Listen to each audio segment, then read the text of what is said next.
2 বছরেরও বেশি সময় ধরে এভাবেই তালাবদ্ধ পড়ে আছে খুলনার ডুমুরিয়া উপজেলার গুটুদিয়া ইউনিয়ন ভূমি অফিসের নবনির্মিত ভবন। দীর্ঘদিন ব্যবহার না হওয়ায় দরজা জানালায় জং ধরেছে, আশেপাশে জন্মেছে ঝোপঝাড়।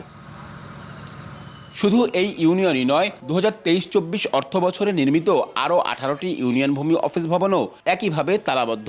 ভূমি সেবা মানুষের দোরগোড়ায় পৌঁছে দিতে এসব ভবন নির্মাণ করা হলেও 2024 সালে হস্তান্তরের পরও শুরু হয়নি দাপ্তরিক কার্যক্রম। বছরের পর বছর রোদ বৃষ্টি আর অবহেলায় নষ্ট হচ্ছে ভবনগুলো।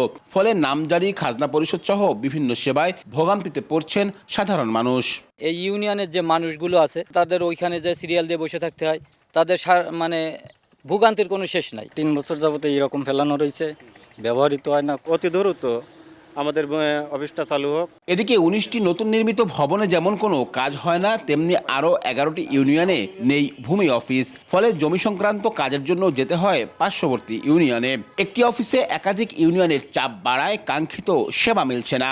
এতে দুর্নীতির সুযোগও তৈরি হচ্ছে বলে অভিযোগ স্থানীয়দের। দ্রুত এসব অফিস চালুর দাবি জানিয়েছেন তারা। নতুন বিল্ডিং হয়েছে, সেগুলো যদি কাজ শুরু হতো তাহলে আমরা উপকৃত হতাম। সময়ও ব্যয় হয়, টাকাও খরচ করে এখানে সেবা নিতে আসতে হয়। ভিন্ন ভিন্ন অফিসে ভিন্ন ভিন্ন ইউনিয়নের কাজ হলে কাজ কমে যাবে, চাপও কমে যাবে, আমরা দ্রুত কাজের সেবা দিতে পারবো।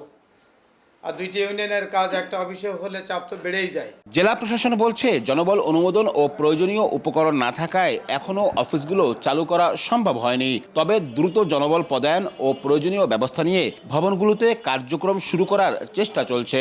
এই বিষয়টি সরকারের বাজেট বরাদ্দের বিষয় এবং আপনারা জানেন জনবল প্রক্রিয়াটি একটু সময় লাগে, তবে আশা করি আমরা 6 মাসের মধ্যে একটা ভালো আউটপুট আপনাকে দিতে পারি। খুলনা জেলায় মোট 68টি ইউনিয়নের মধ্যে স্বনামে চালু রয়েছে 34টি ইউনিয়ন ভূমি অফিস। স্থানীয় সরকার বিভাগের উদ্যোগে নির্মিত নতুন 19টি ভবনে ব্যয় হয়েছে 9 কোটি টাকারও বেশি। আব্দুল্লাহ আল মামুন রুবেল, সময় সংবাদ, খুলনা।